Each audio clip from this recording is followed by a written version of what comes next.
Okay, theory students, so I'm going to give you the opportunity to practice some aural skills related to triads, but I want to give a preface here that says this is by no means something I expect you to be successful at right away, particularly with the amount of time that we've had on this. Identifying triads by ear is, well, major and minor tends to be pretty easy, but diminished and augmented can be hard to tell apart if you've never done that before, so please don't sweat it if you're not super great at it to begin with. Some of you are that sort of take initiative type personality that are able to just kind of take this and run with it. If that's you, that's why I am presenting these, but just know that you might not be successful at it right away, and that's okay.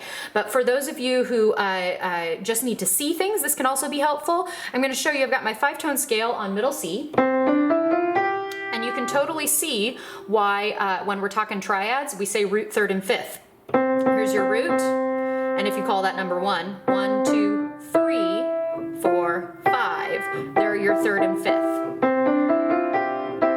Okay, so there's your major triad. I'm going to switch fingering so you can see the keys. Here's your major triad, major third on the bottom, minor third on the top. And when you do the aural skills exercises, it will play all 3 notes separately and then together, like so.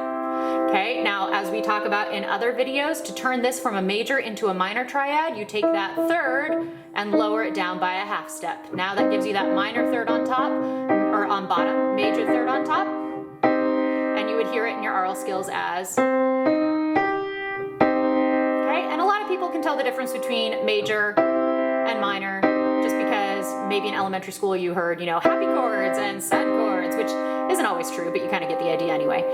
Now, if you go back to your major triad, to turn that into an augmented triad, you keep your major third on the bottom.